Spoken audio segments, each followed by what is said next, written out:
Hello good morning friends. வாங்க இன்றைக்கி நம்ம எம்வி விலாக்ஸ் ஆஃப் மலர்விழி சேனலில் பார்க்க போகிறது சூப்பரான புளிச்சக்கீரை தொக்குங்க. இது புளிச்சக்கீரை தொக்குன்னு சொல்லலாம், சட்னின்னு சொல்லலாம், இல்லை ஊறுகாயின்னு சொல்லிக்கலாம். அந்தளவு டேஸ்ட்டாக இருக்குங்க. ஒரு மாதத்துக்கு கூட நீங்கள் வெளியவே வச்சு யூஸ் பண்ணலாம், எடுத்து சாப்பிட்லாம், அவ்வளோ டேஸ்ட்டாக இருக்கும். பாருங்கள், இந்த அளவுக்கு ஒரு பவுல் ஃபுல்லாக நான் கீரையை இலையாக ஆஞ்சு கழுவி எடுத்து வடிகூடையில் போட்டு வச்சுருக்கேங்க. ஒரு 15 பூண்டு பல் பொடியாக நறுக்கி வச்சுருக்கேன். ஒரு 6-7 பச்சை மிளகாய் வந்து இடித்து பொடியாக எடுத்து வச்சுருக்கேங்க. இதை ரெண்டும் வந்துட்டு தனியாக வச்சுருக்கேன். தாளிக்கிறதுக்கு பாருங்களேன், 2 காஞ்ச மிளகாய், 1 ஸ்பூன் கடுகு உளுத்தம் பருப்பு, தனியா 1 ஸ்பூனுங்க, 4 காஞ்ச மிளகாங்க, இதெல்லாம் வறுத்து அரைக்கிறது. ஒரு 1/4 ஸ்பூன் வெந்தயம், 1 ஸ்பூன் ஜீரகம், 1/2 ஸ்பூன் மிளகுங்க, இதெல்லாம் வறுத்து அரைக்கிறதுக்குங்க.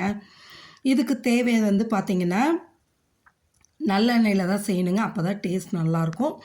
நல்லெண்ணெய் போட்டு செய்யும்போது நீங்கள் ஊறுகாய் மாரி எடுக்கும்போது அவ்வளோ டேஸ்ட்டாக நல்லாயிருக்குங்க.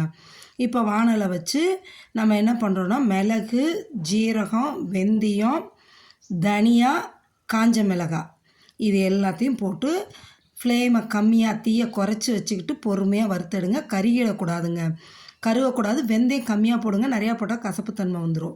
அதனால் 1/4 ஸ்பூன் மட்டும் வெந்தயம் போதும்.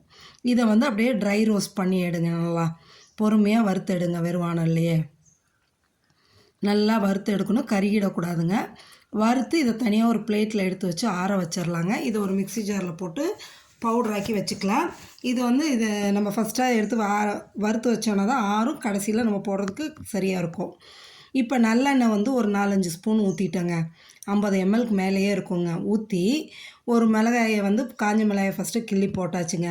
அது வறுபடட்டும். வறுபட்டதுக்கப்புறமா இந்த கடுகு உளுத்தம் பருப்பை போட்டு நல்லா பொரிய விடுங்க. பொரிய வெஞ்சதுக்கப்புறம் 7 பச்சை மிளகாய் வந்து நான் இடித்து எடுத்து வச்சுருக்கேன் இல்லையா, பொடி பொடியாக, அந்த பச்சை மிளகாய் வந்து இதில் போடுங்க. போட்டு நல்லா கிளறி எடுங்க. இந்தமாரி போடும்போது பச்சை மிளகாயோட காரமும் இருக்காதுங்க, நல்லா பொரிஞ்சு வந்துடும். அந்த ஃப்ளேவர் நல்லா வரும், பச்சை மிளகாயோட ஃப்ளேவர் நல்லாயிருக்கும். அதுக்காக தான் இந்தமாரி போடுறதுங்க. அதையும் போட்டு நல்லா பொரிஞ்சு வரட்டுங்க. இது நல்லா பச்சை மிளகா பாருங்கள், நல்லா பொரிஞ்சு வந்ததும் அந்த 15 பூண்டு பல் வந்து பொடியாக நறுக்கி வச்சுருக்கோம் இல்லைங்களா, அதையும் எடுத்து இதில் போட்டுருங்க. போட்டு அதையும் நல்லா வதக்கிடுங்க. இதெல்லாம் செய்யும்போது வந்து முடிஞ்ச அளவு மீடியம் ஃப்ளேமில் வச்சுக்கோங்க. மீடியம் ஃப்ளேம்லேயே வச்சு செஞ்சிங்கன்னா தான் நல்லாயிருக்கும். இதுவும் அந்த பூண்டும் நல்லெண்ணெயும் வதங்கி வரும்போது அந்த ஸ்மெல் பார்த்திங்கன்னா அவ்வளோ நல்லா அரோமா சூப்பராக வருங்க. இதை வதக்கிக்கிட்டு நம்ம மிக்ஸி ஜாரையும் போட்டுடலாங்க. அந்த பவுடரையும் பொடி பண்ணி எடுத்து வச்சுக்கலாம். இது நல்லா வதங்கினதும் அந்த கீரை வச்சுருக்கோம் இல்லைங்களா, புளிச்ச கீரை, அதை போட்டு இதில் இது பண்ணுங்க. பாருங்கள், நல்லா கலர் மாதிரி வந்துருச்சுங்க. இந்த அளவுக்கு நான் வறுத்துட்டேங்க.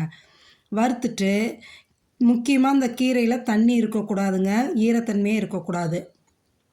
அதுக்காக தான் முன்னாடியே கழுவி நம்ம வடிகூடையில் போட்டு வச்சுருது. பாருங்கள், ஃபுல்லாக கீரை, இவ்வளோ கீரை அப்படியே ஒரு வானலுக்கு இருக்கிற மாரி இருக்குங்க. ஆனால் கிளறினிங்கன்னா கொஞ்சோண்டு வந்துடும். பொறுமையாக பாருங்கள், இந்த பவுடரையும் நம்ம எடுத்து அரைச்சி வச்சாச்சுங்க, பொடி பண்ணி வச்சாச்சு. இது ஓரமாக இருக்கட்டும், இது கடைசியில் தான் யூஸ் பண்ண போகிறோம். கீரையை பொறுமையாக பரட்டி அமுத்துனிங்கன்னா வந்துடும். இன்னும் குறையும் பாருங்கள், இன்னும் வதங்க இன்னும் குறைஞ்சிடும். அப்படியே பொறுமையாக பரட்டி விட்டு நல்லா கிளறி எடுங்க. இந்த கீரையை வந்து தண்ணி ஊற்றியும் வேக வைக்க போகிறது இல்லைங்க. அதே சமயம் நம்ம கடையவும் போகிறது இல்லைங்க, கடைஞ்சும் எடுக்க போகிறதில்ல. இந்த முழுசாக போட்ட கீரை பாருங்கள், அப்படியே கடைஞ்ச மாரி பொடியாக உங்களுக்கு நைஸாக வந்துடுங்க. அந்த அளவு ஆகிடும். பொறுமையாக திருப்பி கிளறி விடுங்க. இந்த எண்ணெயிலேயே நல்லா அந்த புளிச்சக்கீரை வெந்து வந்துடுங்க. நல்லா வெந்து வந்துடும். அந்த புளிச்சக்கீரையோட வழவழப்பு தன்மை இருக்கும் இல்லைங்களா, அது வந்து இப்போ இந்த ஸ்டேஜில் தெரியும். ஆனால் நல்லா வெந்து வரும்போது அந்த வழவழப்பு தன்மையும் தெரியாதுங்க. பாருங்களேன், எந்த அளவு வந்துச்சு பாருங்கள். என்னமோ கீரை கடைஞ்ச மாரி ஆயிடுச்சு பாருங்கள். இந்த அளவு கடைஞ்ச மாரி ஆனதும் இந்த எண்ணெய் பிரிஞ்சு வரணுங்க. பிரிஞ்சு வர்ற வரைக்கும் கொஞ்சம் வெயிட் பண்ணி தீயை கம்மியாக வச்சுட்டே கிளறுங்க. கிளறி எண்ணெய் பிரிஞ்சு வந்ததுக்கப்புறமா தான் நம்ம அந்த அரைச்சி வச்ச பவுட்ரு போடணும். இப்போ இதுக்கு தேவையான அளவு உப்பு போட்டுக்கலாங்க. கீரைக்கு தேவையான அளவு உப்பு போட்டுக்கலாம், டேபிள் சால்ட்டு போட்டு நல்லா கிளறி விடுங்க. இப்போ இந்த உப்பு போட்டதுக்கப்புறம் பார்த்திங்கன்னா சீக்கிரம் எண்ணெய் நல்லா பிரிஞ்சு வந்துடுங்க. வந்ததுக்கப்புறமா தான் நம்ம அந்த பவுட்ரு போட போகிறோம். போட்டு நல்லா கிளறி, பவுட்ரு போட்டால் ஒரு 2 நிமிஷம் தாங்க, கிளறி எடுத்துடலாம். சூப்பராக இருக்குங்க இந்த புளிச்சக்கீரை தொக்கு. இது வந்து நீங்கள் இட்லி தோசைக்கு தொட்டு சாப்பிட்லாம், சாதம் சுடு சாதத்தில் போட்டும் பிசைஞ்சு சாப்பிட்லாம். பாருங்கள், எண்ணெய் எந்த அளவு பிரிஞ்சு வந்துருச்சு பாருங்களேன். இந்த அளவு பிரிஞ்சு வரணுங்க. பிரிஞ்சு வந்ததும் நம்ம அந்த அரைச்சி வச்சுருக்கோம் இல்லையா, பவுட்ரு நுணுக்கி வச்சுருக்கோமே, இது ஜீரகம், மிளகு, தனியா, வெந்தயம், வரமிளகாய் அதில் ஒரு 2 ஸ்பூன் மட்டும் இதுக்கு போடுங்க. இந்த கீரைக்கு 2 ஸ்பூன் போதுங்க. அதை நீங்கள் பத்திரப்படுத்தி வச்சிங்கன்னா அடுத்தாப்புல செய்கிறதுக்கெல்லாம் யூஸ் பண்ணிக்கலாம் எல்லாத்துலேயுமே. போட்டு இப்போ கிளறி எடுங்க. சூப்பரான புளிச்சக்கீரை ஊறுகாயின்னு சொல்லிக்கலாம், தொக்குன்னு சொல்லலாம், சட்னின்னு சொல்லலாம். சூப்பராக இருக்குங்க.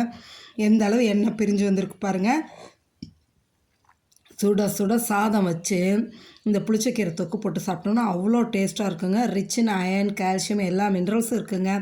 நீங்களும் மறக்காமல் இந்த புளிச்சக்கீரை தொக்கு செஞ்சு சாப்பிட்டு பார்த்துட்டு எப்படி இருக்குன்னு சொல்லுங்கள். பாருங்கள், அந்த கீரை இந்தமாரி எதில் தான் எடுத்துக்கணுங்க. செஞ்சு சாப்பிட்டுட்டு எப்படி இருக்குன்னு சொல்லுங்கள். உங்கள் ஃப்ரெண்ட்ஸ் அண்ட் ரிலேட்டிவ்ஸ்க்கு ஷேர் பண்ணுங்கள். மறக்காமல் நம்ம சேனலை சப்ஸ்கிரைப் பண்ணுங்கள். Okay, thank you viewers.